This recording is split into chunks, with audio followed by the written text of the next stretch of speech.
You probably already know that what makes a jazz solo sound like jazz is the use of chromatic phrases and chromatic passages, something like this. Another important part of the sound is how the solo will really follow the harmony and emphasize the chords, mostly using arpeggios.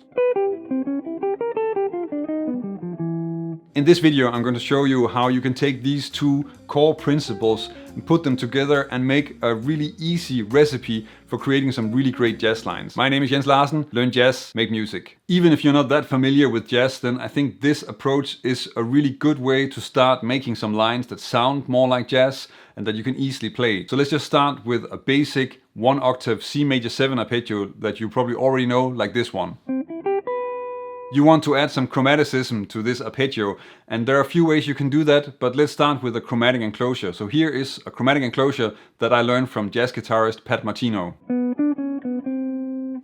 So in this context, a chromatic enclosure is just a short melody with some chromatic passing notes that is leading towards a target note, and the target note I'm using in these examples are all chord tones. They're all notes within the arpeggio. So I'm really using chromatic leading notes, and then I'm getting that to push towards the notes of the chord, and that way also really connecting to the harmony. And if we put together the chromatic enclosure and the arpeggio, then we have something that sounds like this. This already sounds pretty good, but let's just make it a little bit longer by adding something at the end. Now I've added a short phrase at the ending of the lick, and essentially what I'm doing is that I'm just playing two chord tones. So I'm playing a G, and then I'm playing an E.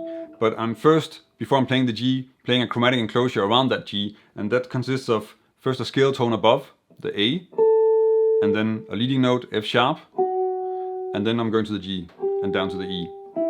And this way of adding a chromatic enclosure around a chord tone is something you can do over the entire arpeggio, and that will sound like this. And we can use this to make an even longer version of our C major 7 lick, and that sounds like this.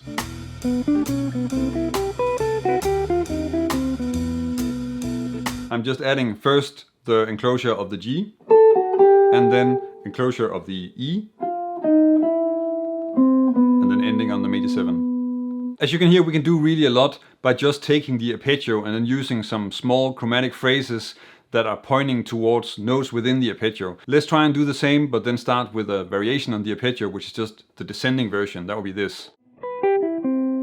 And if we insert an enclosure to the first note of this arpeggio, then we get something like this. The enclosure that I'm adding here is targeting the 7th of the chord, the B. And the note above the B in the scale is a C. And there's a half step in between those two. So I can't put a leading note in between them. And that's where this enclosure works really well, because it works perfect to get to the B in time and then also just add some chromaticism.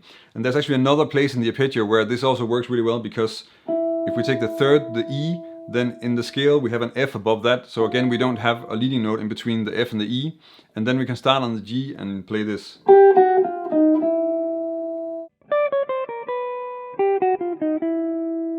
With this lick we can also add an extra phrase at the end, and then we get something like this.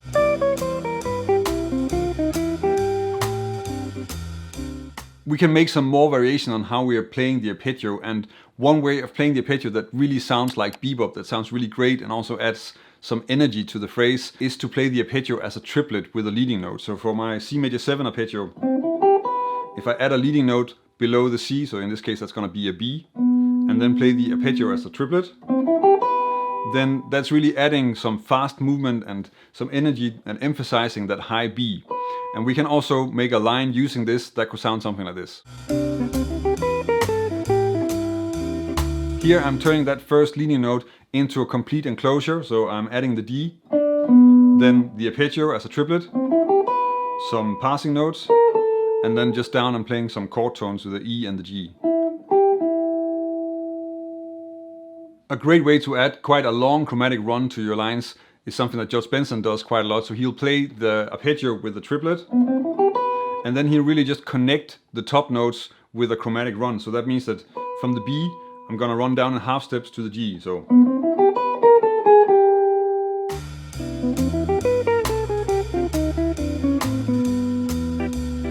With this, I'm referencing George Benson, but of course he stole or learned this from Charlie Parker. So if you check out some Parker solos, then you're gonna find the same type of arpeggio followed by a chromatic run like this. And it's quite likely that he just got it from that Parker solo. Here I'm first playing the ascending arpeggio, then the chromatic run down to the G, and then I'm encircling the third and then adding a chromatic run down from the D to the seventh, the B. You can of course also use the triplets on descending arpeggios. So here we have an example of that. So I'm starting with an A sharp because I want to have a leading note to the seventh, to the B. So the A sharp, then the arpeggio. And here I'm skipping back up to the C. And this is just a great way to add some larger intervals to your lines. And that's also something that is really sounding like bebop and works really well to surprise the listener a bit.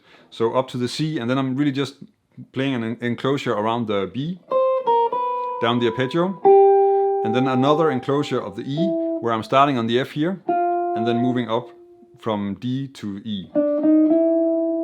As you can tell from these examples, then there are some really great ways that you can use as recipes to create some fantastic sounding jazz licks. And if you want to explore some more options with that, then check out this video where I'm going over how you can take the basic diatonic arpeggios and then add some different melodic rules and create your own great sounding bebop licks.